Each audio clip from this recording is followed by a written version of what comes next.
Why do the sick and the failed seek God? In the whirlwind of everyday life, it's easy to get lost in the rhythm of our routines. We wake up, tackle our to-do lists, chase our goals, and collapse into bed, only to do it all over again. Somewhere in that cycle, God can slip from our minds. Not out of malice or disbelief, but because life has a way of pulling our attention to the here and now. The next paycheck, the next deadline, the next small victory. When things are going well, we might pat ourselves on the back, thinking, "I've got this." We credit our success to hustle, smarts, or maybe a lucky break.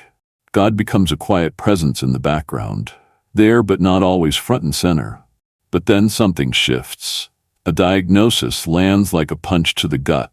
A dream crumbles. A relationship unravels. Suddenly the world feels unsteady, and we're no longer in control.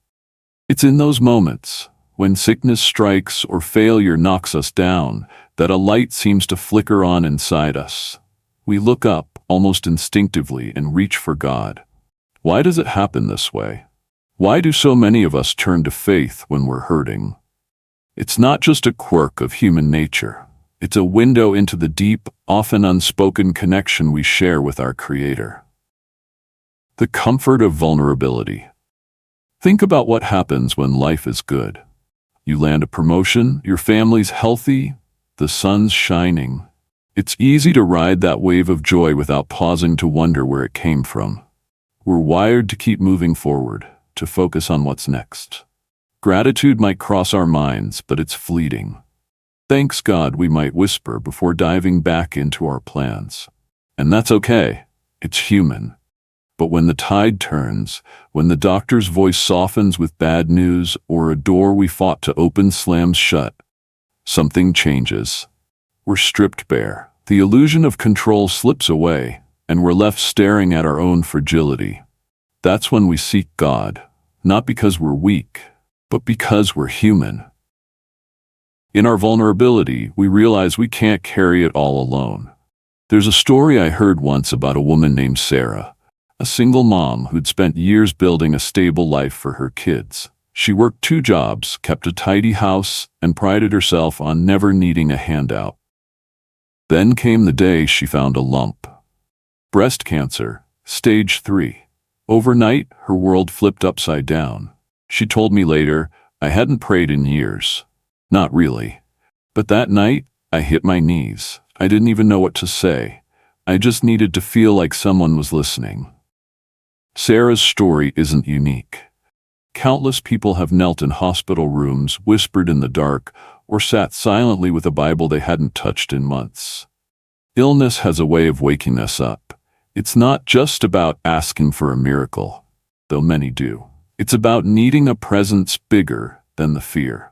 And God meets us there, not with judgment, but with a quiet, steady love that says, "I've been here all along."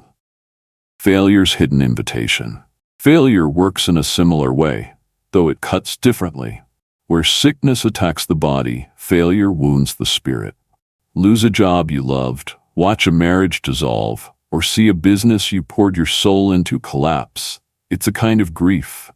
You question yourself. What did I do wrong? Why wasn't I enough? The answers don't come easily, and the silence can feel deafening. But in that silence, something stirs. For many, it's a pull toward God, not for a quick fix, but for meaning. Take James, a guy I met at a coffee shop a while back. He'd been a rising star at a tech startup, the kind of person who seemed destined for greatness. Then the company tanked, and he was left with nothing but a resume full of dreams that didn't pan out. "I was angry at first," he said, stirring his coffee absently. "Angry at myself, at the world, even at God. But one night I couldn't sleep. I started talking to him, yelling really. And then I just listened. For the first time in years, I felt like I wasn't alone in the mess." James didn't get his old life back, but he found something else. A sense of purpose he hadn't known he was missing. Failure forced him to stop running and start asking the big questions. Why am I here? What matters most? In seeking God, he discovered a path forward. Not the one he'd planned, but one that felt truer to who he was meant to be. Why does it take pain? So why does it often take hardship to draw us closer to God? It's a question worth sitting with. Life, in all its beauty, is also a master of distraction. When we're comfortable, we're busy. We're planning vacations, scrolling through social media, chasing the next shiny thing. There's no urgency to pause and reflect. We might say a quick prayer at dinner or church on Sunday, but it's easy to keep God at arm's length when we feel like we've got everything under control. Pain, though, is a different kind of teacher. It slows us down, sometimes stops us cold. It cracks open the shell we build around ourselves, the one that says, "I'm fine on my own." In those cracks, humility slips in. We realize we're not invincible. We need help, not just from friends or family, but from something eternal. That's when God feels less like a distant figure and more like a lifeline. There's a verse in the Bible, Psalm 34:18, that says, "The Lord is close to the brokenhearted and saves those who are crushed in spirit." It's not that God only shows up when we're hurting. It's that we're more likely to notice him then. When the noise of life fades, his voice becomes clearer. And what we hear isn't condemnation for forgetting him in the good times. It's an invitation to come closer, no matter where we've been. The transformative power of seeking. What's remarkable isn't just that we seek God in tough times. It's what happens when we do.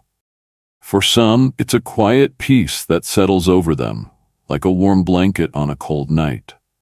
For others, it's a strength they didn't know they had, carrying them through chemo treatments or job interviews.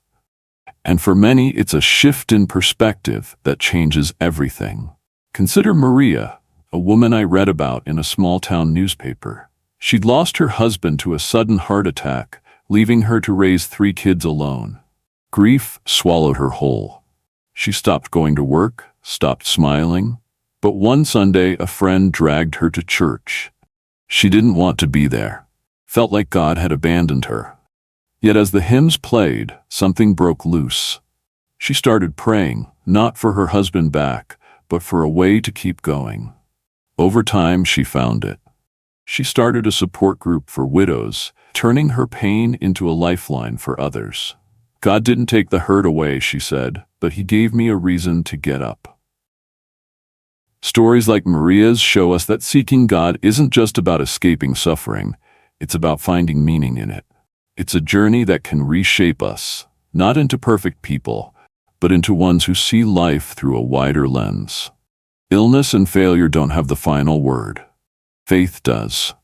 God's open arms. One of the most beautiful truths about this process is how God responds. You'd think a creator so vast might look at us and say, "Where were you when the sun was shining?" But that's not the God we find in Scripture or in the quiet moments of prayer.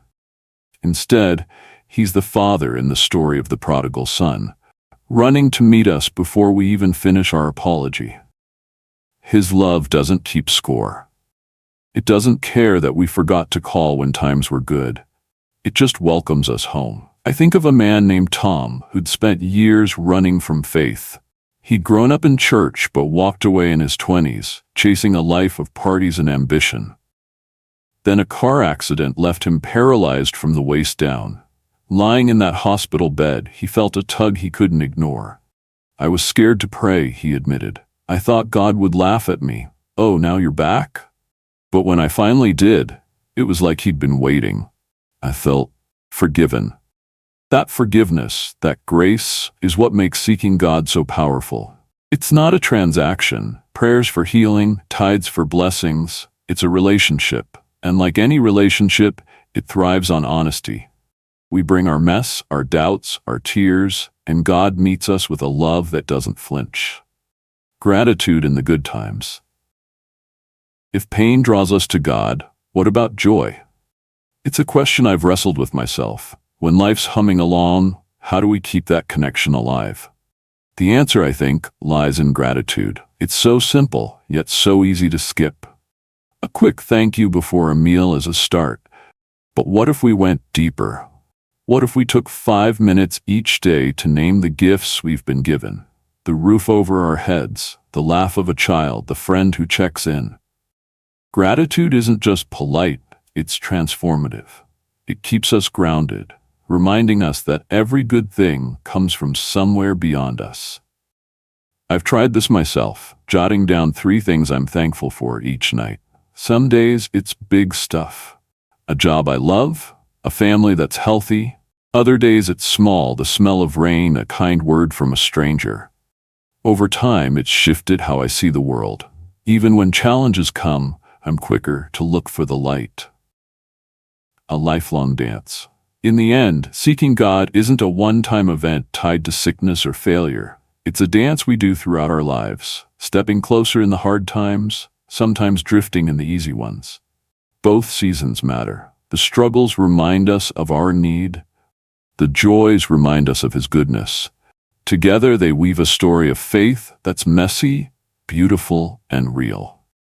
If you're in a tough spot right now, fighting an illness, picking up the pieces of a dream, know this: you're not alone. God's there, ready to listen, ready to hold you up. And if you're in a season of happiness, don't let it slip by uncelebrated. Say thank you. Let it sink in. Because whether we're weeping or laughing, seeking God keeps us tethered to something bigger. A love that never fades. A peace that carries us home. So let's keep seeking, in the highs and the lows. Let's love and honor the one who walks with us through it all. In every moment, may we find the grace to turn toward Him, not just when we're sick or failed, but always. After watching, remember to like and subscribe to the channel. I have many good videos to share. Learn to give, and God will give you peace.